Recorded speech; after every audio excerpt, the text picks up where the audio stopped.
Okay, again. Number 2. A box contains 12 books. Each book has a mass of 3/4 kilogram. What is the mass of the box? So 12 books daw. Sorry. 12 books. Each has a mass of 3/4 kg or kilograms. What is the mass of the box? So simply 12 times 3/4. So multiply mo nga. Ibig sabihin ng 12 is 12/1. True. Pero pwede mong padali ito para Okay. mag-simplify siya. Yeah. Hindi ka na mag-simplify later. Kasi pwede mo i-simplify itong 12. Yung 12, di ba? 4 times 3. Di ba? Di ba yung Apa. 4 times 3 din? Over 1. Pwede mo ito yan. Times 3/4. So pag ganyan, madali mo siya siyang agad. 4. Cancel mo yung 4 kasi nasa numerator at denominator. So magiging 3 times 3 na lang siya. So ang sagot dyan, 9 kilograms. Di ba mas madali?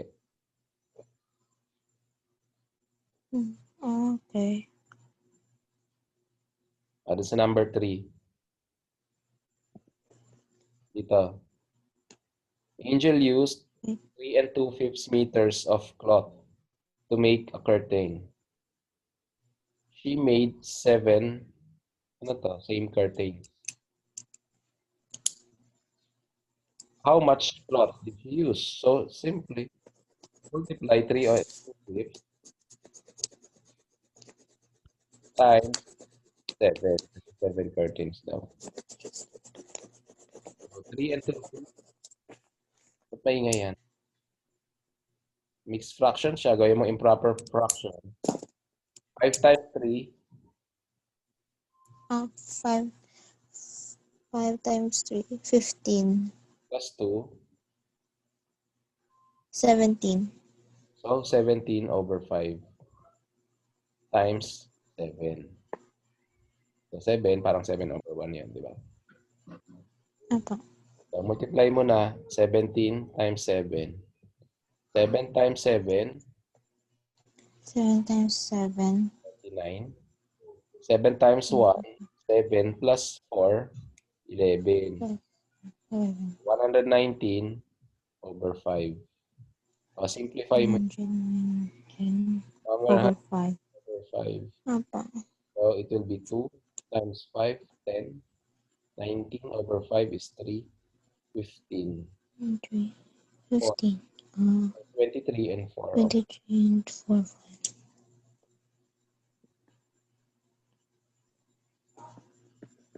That is it. The 23/5 meter.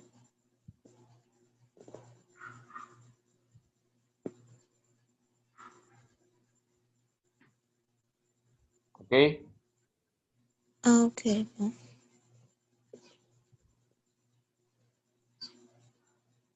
So, number 4. Bale na.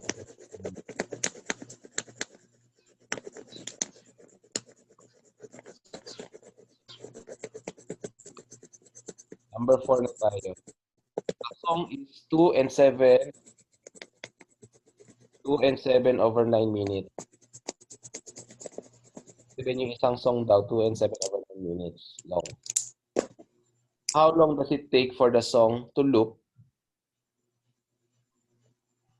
Ay, ano to? 5 times ba to? Bitin kasi. To loop 5 times ba to? Question. Apa. Okay, so 2 7 over 9 times 5 lang yan. So, convert mo yung 2 7 over 9 Times sa 5. fraction. 2 times 9 2 times 9. 18. plus 7. 25. Okay, so it's 25 over 9 times 5. 25 over 9. So, parang over 1 yun, ha? Okay, Apa. 25 times 5 Tapos 25. 25, 10, 2. So, 125, 125. 9. Okay? So, simplify natin. 125 divided by 9. 12 divided by 9 is 1 times 2, 9. Minus 12. 12 minus 9 is ilan? 3. 3. Bring down 5. 3. 5. 35 divided by 9 is 3. Times 9, 27. So, 2, 15, 8. So, the answer is 13 and 8 over 9. 13 and 8 minutes.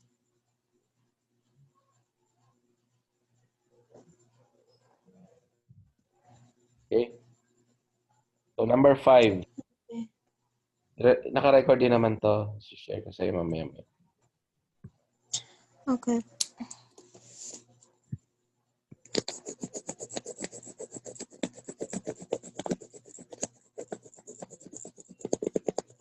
A square has sides of 3 and 9 over 10 meters. Find its perimeter. So, perimeter is the linear measurement of the square side. So, square. So, ang isang sides daw niya, 3 and 9 over 10. The perimeter is 4 times side. So, ito, 4 mumultiply times naman. 5. Okay? So, 3 and 9 over 10, convert natin sa mixed fraction. Ay, improper fraction. 10 times 3, 10 times 3. 30. plus 9, 30 plus 9. 39. so 39 over 10. Multiply mo lang siya ng 4. Parang over 1. Ganun. No? So, ito, pareho yan, para madali. 39 over 5 times 2.